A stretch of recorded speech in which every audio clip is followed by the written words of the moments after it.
सत्य के साथ। मैं अगर कुछ कहूंगा तो फिर विवाद हो जाएगा, इसलिए मुझे आप चुप रहने दें इस मामले पर। मेरे कुछ सवाल हैं। जब उस बेटी के लिए लोग सड़कों पर संघर्ष कर रहे थे तब आपको उस बेटी की याद नहीं आई थी? अगर पत्नियां रिकॉर्ड करके वायरल करने लग जाए ना, तो यहाँ जितने खड़े हैं ना जो शादीशुदा, इनका जीवन तहस नहस हो जाएगा, ध्यान रखिएगा। आप सीबीआई जांच दे दीजिए, ये अंकिता भंडारी मामले का पटाक्षेप अपने आप हो जाएगा, लोगों को भी तसल्ली हो जाएगी। मैं अगर कुछ कहूंगा तो फिर विवाद हो जाएगा, इसलिए मुझे आप चुप रहने दें इस मामले पर। देखिए क्या है, एक बात समझिए, आप 1 साल से 1.5 साल से ऑडियो दबा के बैठे हैं, तब आपको उस बेटी की याद नहीं आई थी?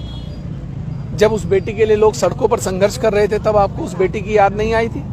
तब आपने ये ऑडियो क्यों नहीं लीक किया?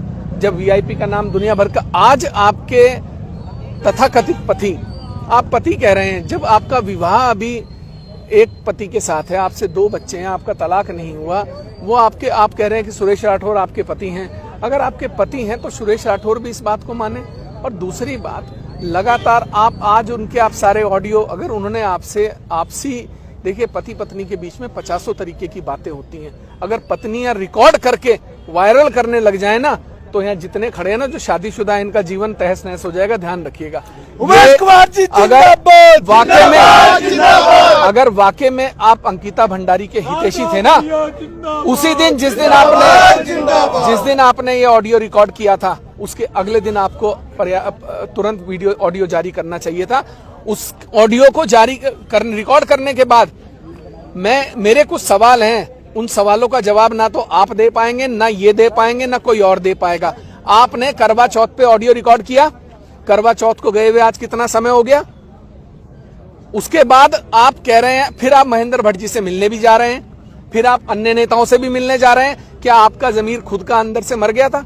अगर आपने ये सुन लिया था कि ये नेता लोग या जो भी हैं ये वीआईपी हैं या कांड में सम्मिलित हैं, उसके बाद भी आप गुलदस्ते लेके इनके घर जा रहे थे? आपको अगले दिन प्रेस कॉन्फ्रेंस करके जारी करना चाहिए था। हमने भी एक स्टिंग ऑपरेशन किया था 2016 में, 23 मार्च को हमने 26 मार्च को सुबह चला दिया था, 27 मार्च को सरकार गिर गई थी। देखिए, आरोप लगाकर भाग जाना, आरोप लगाकर किसी के ऊपर भी, ये पुख्ता सबूत, मैं कहता हूं जांच कराइए सीबीआई से। मैं तो सरकार से कहता हूं आप सीबीआई जांच दे दीजिए, ये अंकिता भंडारी मामले का पटाक्षेप अपने आप हो जाएगा, लोगों को भी तसल्ली हो जाएगी। लेकिन इस तरह से कोई भी व्यक्ति, कल को कोई भी आके किसी का ऑडियो कह दे कि ये ऑडियो है, पति पत्नी के आपस के बीच के वार्तालाप को आप कितनी पुष्टि करेंगे, ये तो देखिए आपके ऊपर निर्भर करता है। बाकी मेरा मानना है जो भी दोषी हो उनको सजा होनी चाहिए। हम तब भी अंकिता भंडारी के माता पिता के साथ थे। और